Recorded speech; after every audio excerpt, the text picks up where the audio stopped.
Welcome back guys, this is our second episode. जैसे कि आपने फर्स्ट एपिसोड में देखा था कि हमने पासपोर्ट के सारे प्रोसेस के बारे में बताया था, तो इस वीडियो में हम लैंग्वेज एग्ज़ाम के बारे में बात करेंगे।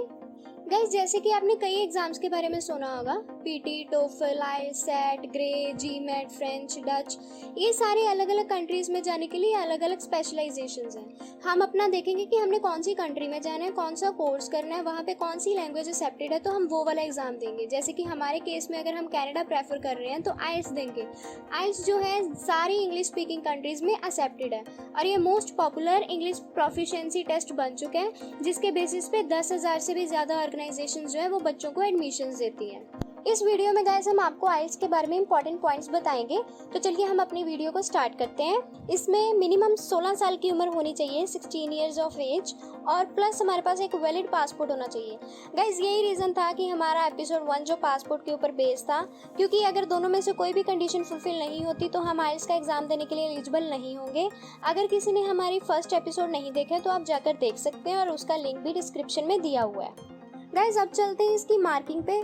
सबसे पहले तो इसमें 4 सेक्शंस होते हैं, रीडिंग, राइटिंग, स्पीकिंग, लिसनिंग। उसके बाद अगर मार्क्स की बात करें तो अगर हम एब्सेंट होंगे तो हमारा 0 बैंड आएंगे। मिनिमम 1 बैंड स्कोर होता है और मैक्सिमम 9 होता है। 9 मतलब एक्सपर्ट यूज़र, और इसका जो स्कोर होता है वो 2 साल तक वैलिड होता है।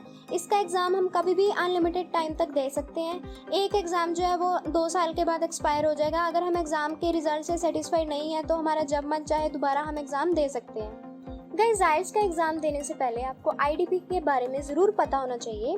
आईडीपी एजुकेशन लिमिटेड जो है वो वर्ल्ड की लीडिंग इंटरनेशनल एजुकेशनल ऑर्गेनाइजेशंस में से एक है, जो स्टूडेंट्स की प्लेसमेंट करवाती है। और इंडिया में इस टाइम पे एक यही एग्ज़ाम कंडक्टिंग बॉडी है जो आईएलटीएस का एग्ज़ाम कंडक्ट करवाती है। अगर आपने आईएलटीएस का एग्ज़ाम देना तो आपका एग्ज़ाम इसी प्लेटफॉर्म के थ्रू बुक करवाया जाएगा। आगे बढ़ते हैं रजिस्ट्रेशन प्रोसेस की तरफ। आप अपने नियरेस्ट आईडीपी सेंटर पे जाके भी एग्ज़ाम की रजिस्ट्रेशन करवा सकते हैं, नहीं तो आपके पास खुद पे घर पे बैठकर भी एग्ज़ाम बुक करने का ऑप्शन है। आप अपने कंप्यूटर पे, ब्राउज़र पे उनकी ऑफिशियल वेबसाइट खोल के भी रजिस्टर कर सकते हैं। उनके होम स्क्रीन के ऊपर ही आपको ऑप्शंस मिल जाएंगे, जिस पे आपको सिलेक्ट टेस्ट लिखा होगा। टेस्ट में आपको पेन एंड पेपर या कंप्यूटर बेस्ड में से एक चुनना होगा। दोनों सेम चीज़ होती है, दोनों का डिफ़िकल्टी लेवल भी सेम होता है। जिसको कंप्यूटर यूज़ करना अच्छा लगता है वो कंप्यूटर बेस्ड ले सकता है, उनको कंप्यूटर पर टाइप करना होगा, और जिसने पेन एंड पेपर चूज़ किया उसको हैंड रिटन एग्जाम देना होता है। टेस्ट सिलेक्ट करने के बाद अब हमारी बारी आती है मॉड्यूल सिलेक्ट करने की। स्टूडेंट्स के लिए सिर्फ एकेडमिक मॉड्यूल होता है, तो हम यहाँ पे एकेडमिक सिलेक्ट करेंगे। उसके बाद गाइस ये पूछते हैं कि आप अपनी सिटी सिलेक्ट करो, तो हम अपना एरिया सिलेक्ट करेंगे। अगर हमारी प्रॉपर लोकेशन नहीं है तो हमारे नियर बाय जो भी होता है वो सिलेक्ट करके हम बुक नाउ का बटन दबा देंगे।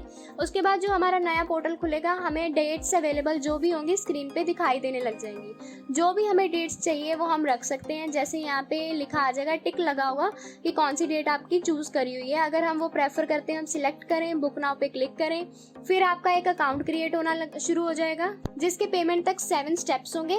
सो स्टेप 1 में हमें टर्म्स एंड कंडीशंस दी होंगी, जिसे हमने एक्सेप्ट करके सेकंड स्टेप पे जाना है। सेकंड स्टेप हमारा पर्सनल डिटेल्स का है, जिसके ऊपर हमें पहले टेस्ट की डेट और टेस्ट की सिटी मॉड्यूल मेंशन किया होगा। फिर हमें अपनी पर्सनल डिटेल्स फिल करनी है। आईडी डॉक्यूमेंट में हमें पासपोर्ट फिल करना है और पासपोर्ट की डिटेल्स ही उसके नीचे हम भरेंगे। उसके बाद हम प्रोसीड करेंगे रजिस्ट्रेशन स्टेप डिटेल्स में। स्टेप 3 पे पहुंच जाएंगे। इसमें हमारी कुछ और पर्सनल डिटेल्स पूछी जाएंगी, जिसको फिल करने के बाद हम फोर्थ स्टेप पे आएंगे, जिसमें हमें डॉक्यूमेंट्स अपलोड करने को बोला जाएगा। तो uploading first page of passport copy उसका अलग है, उसका सैंपल भी दिया होगा। हम उस सैंपल पे क्लिक करके सैंपल देख सकते हैं। ऐसे ही विद एड्रेस वाला पासपोर्ट कॉपी का भी सैंपल दिया है, वो भी हम चेक कर सकते हैं। और हमें ये ओरिजिनल फॉर्म ही कलर्ड में स्कैन करना होगा, ब्लैक एंड वाइट में नहीं चलेगा। स्कैन करने के बाद इसको हम ग्रीन बटन दबाएंगे, अपलोड करने के बाद हम नेक्स्ट जाएंगे आरओ डिटेल्स पे। आरओ मतलब रिकॉग्नाइज्ड ऑर्गेनाइजेशंस। ये डिटेल्स ऑप्शनल होती है। इसका मतलब ये होता है कि अगर हम अपना आईएलटीएस का रिजल्ट डायरेक्टली उसी कॉलेज या इंस्टीट्यूट में भेजना चाहें जहाँ पे इसकी रिक्वायरमेंट हो, तो हम यहाँ पे ऑलरेडी उसकी डिटेल्स मेंशन कर सकते हैं। अगर नहीं चाहिए तो हम छोड़ भी सकते हैं इसको। या तो हम सबमिट कर देंगे या स्किप भी कर सकते हैं। फिर हम आएंगे अपने स्टेप 6 पे। स्टेप 6 जो होता है वो रिव्यू का है, कि जो भी हमने डिटेल्स भरी हैं वो हम चेक कर सकते हैं कि अगर हमारी कोई गलती है तो हम उसको करेक्ट कर लें। अगर नहीं है तो ऐसे ही हम नेक्स्ट पे जाएंगे, पेमेंट पे। हमारा नेक्स्ट स्टेप जो पेमेंट का होगा, तो गाइस जो इसकी फ़ीस है वो 14,700 है, मेरे टाइम पे यही थी और ये चेंज होती रहती है, ये कुछ फिक्स नहीं होता। प्लस इसके अंदर हमारा टैक्स भी ऐड होता है। जब हम पेमेंट कर देंगे पे नाउ का ऑप्शन आएगा, उस पर क्लिक करेंगे, अपनी रिसीप्ट जो है हमारे ईमेल में इनबॉक्स में हमें ओरिजिनल रिसीप्ट आ जाएगी। गाइज उसके बाद सेकंड मुझे एक और ईमेल आई थी जिसमें मुझे कैंडिडेट डिटेल्स मिली थी, क्योंकि ये ऑफिशियल साइट के ऊपर ही आपको लिंक मिलता है लॉगिन का, जहाँ पे कैंडिडेट लॉगिन होता है, उसमें हमें ये आईडी पासवर्ड भर के अपना स्टेटस पता चलता रहता है। और उसके बाद मुझे एक थर्ड ईमेल आई थी जिसमें मुझे डेट टाइम वेन्यू एग्जाम्स के क्लियरली मेंशन किए गए थे। गाइस जो आपको ईमेल में टर्म्स एंड कंडीशंस दी होती हैं वो आपको ध्यान से पढ़नी है और टेस्ट वाले दिन जाकर अपने टाइम पे डेट टाइम वेन्यू पे पहुंचना है और वहाँ पे एग्जाम अपीयर करना है। एग्जाम देने के बाद जब आप घर पे वापस आ जाओगे फिर आपको कुछ टाइम वेट करना है रिजल्ट का।